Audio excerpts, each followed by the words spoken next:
crise como a que nós vivemos, profunda, uma das mais graves na história da humanidade, que se acentua, cresce, assusta através do coronavírus, do Covid-19.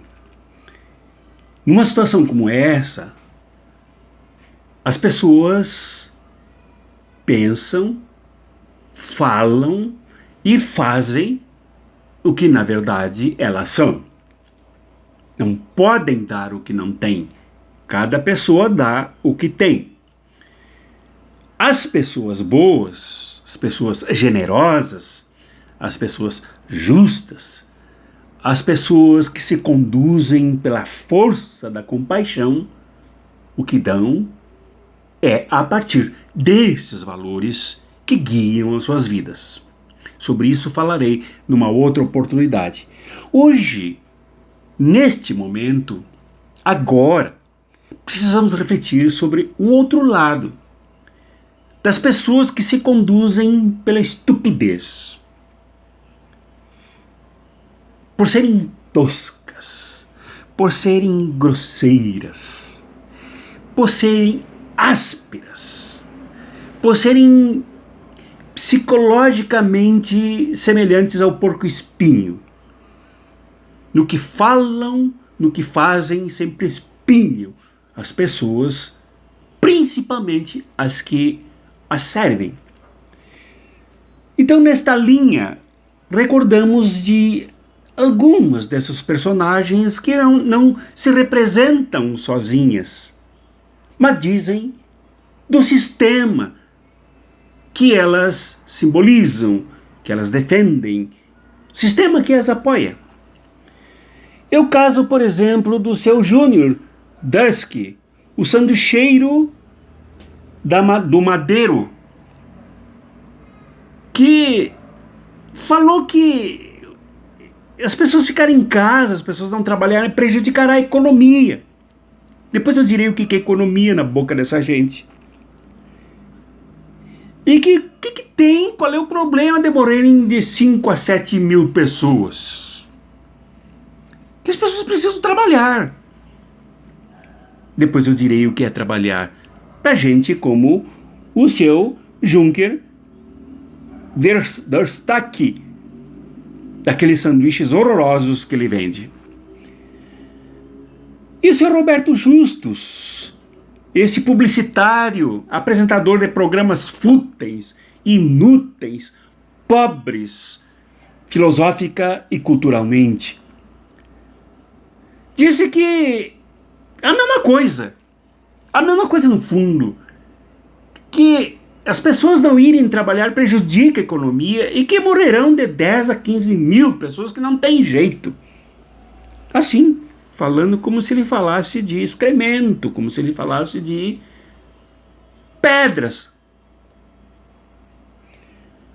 E o seu Alexandre, ou o seu, primeiro vamos aqui, o seu Luciano Heng, o chamado velho da Havan, que disse que teria que demitir 22 pessoas, fechar todas as lojas no país, pagar todo mundo, pegar o dinheiro que sobraria, que seria uma boa quantidade, e ir para a praia pegar sol. Egoísta, estúpido, burro, perdão aos burros, inóspito, fútil, criminoso.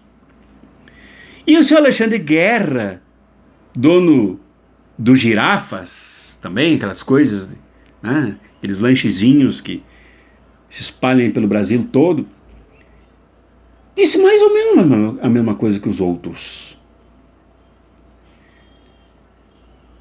E para não ficarem sozinhos, eles se juntam ao miliciano Jair Bolsonaro, que por um golpe de Estado, a partir de um golpe de Estado, a partir de uma eleição absolutamente mentirosa, com facadas falsas, tudo, se juntou a eles, ou foi um dos primeiros a falar, né? Eles o apoiaram, eles o apoiam, eles são bolsonaristas, eles o financiaram os computadores que fizeram a campanha eleitoral dele.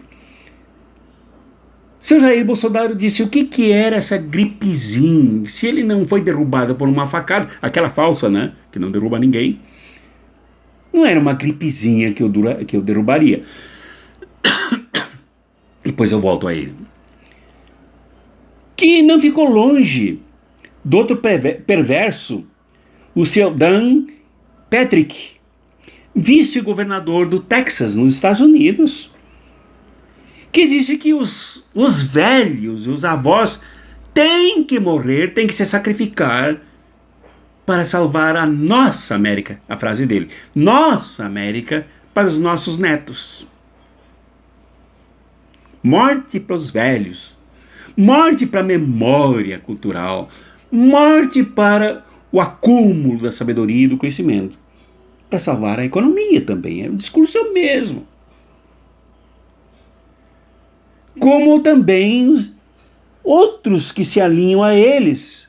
O seu Donald Trump, por exemplo, esse picareta, empresário picareta dos Estados Unidos, que também, por uma grossa mentira, por uma onda poderosa mentira, o mesmo processo que elegeu aqui o miliciano Bolsonaro, a presidência da República, também foi eleito, perdeu no voto popular e ganhou por um arranjo no colégio eleitoral.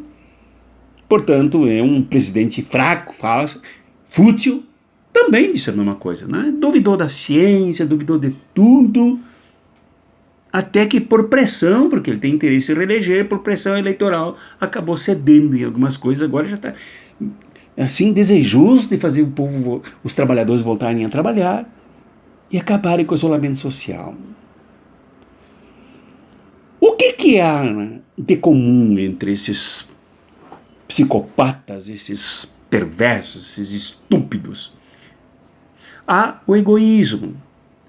O egoísmo na defesa de um sistema capitalista que vem ruindo e que mostra a sua cara da maneira mais cruel, mais bandida, mais assassina numa crise como essa. Já vinha mostrando com a crise orgânica do capital e agora mostra mais cruelmente nessa crise em que se devasta o Estado, se dilapida o Estado e se deixa as pessoas ao léu, abandonadas em plena crise do coronavírus.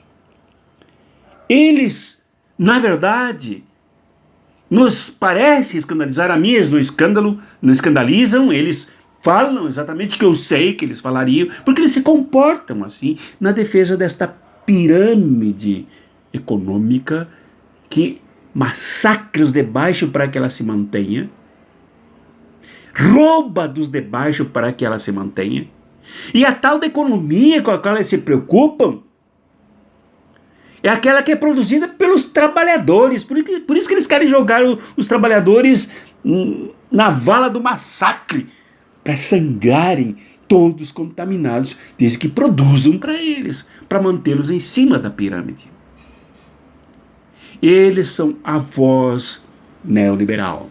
Eles são as vozes, digo melhor, no plural, as vozes desse capitalismo perverso, egoísta, que assalta o Estado, rouba os recursos do Estado, e quando nós precisamos da proteção do Estado e não temos onde bater as portas, ao contrário deles, que têm tudo à disposição, porque roubam tudo dos que trabalham, dos que produzem, não temos com que contar.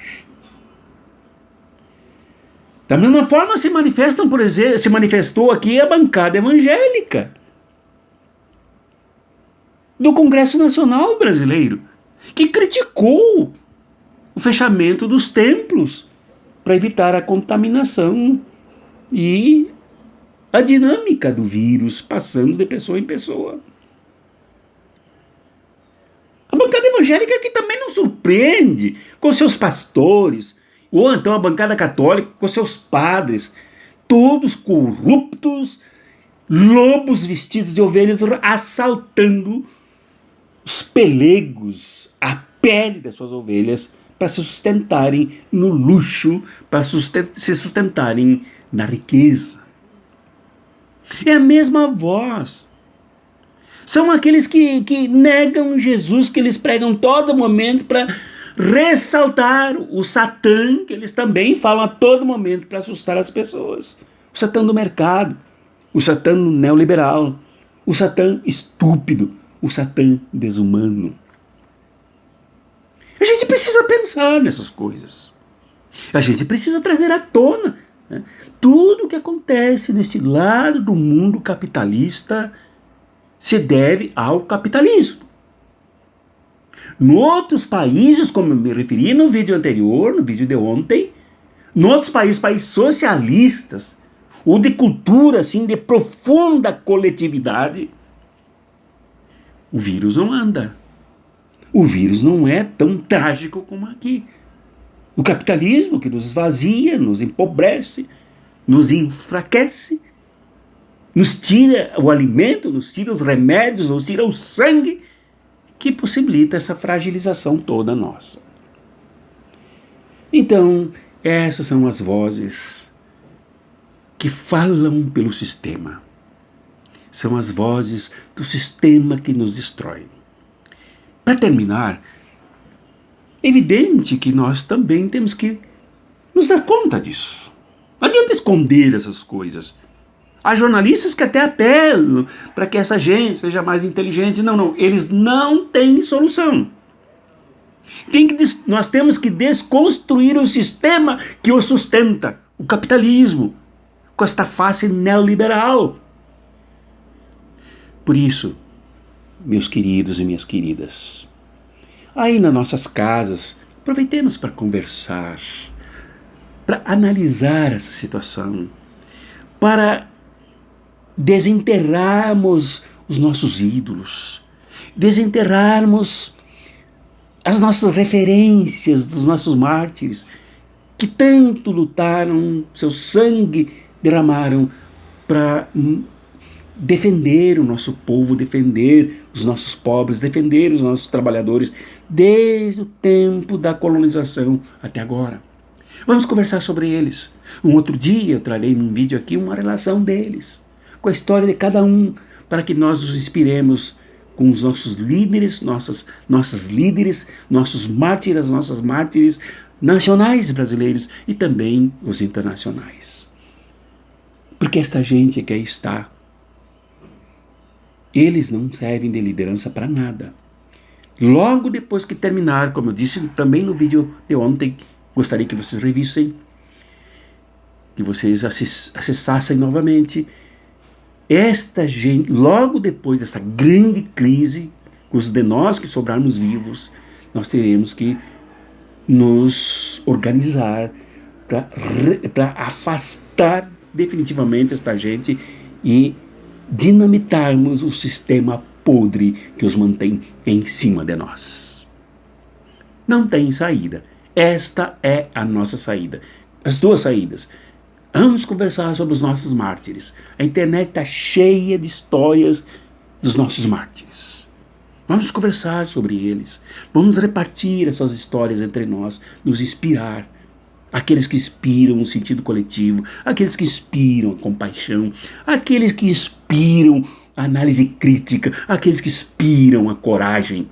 Vamos repartir uns com os outros. Segundo, vamos nos preparar, porque depois desta crise, desse pandemônio, desta pandemia, nós estejamos prontos ou nos aprontemos ainda mais para destruir isso tudo que está aí e impormos um programa mínimo de reconstrução do Estado brasileiro, da sociedade brasileira, do Brasil, para contribuirmos com o mundo que também precisa da mesma coisa. Abraços críticos, fraternos, carinhosos e de muita fé para nos animarmos a todos nós, a todas nós.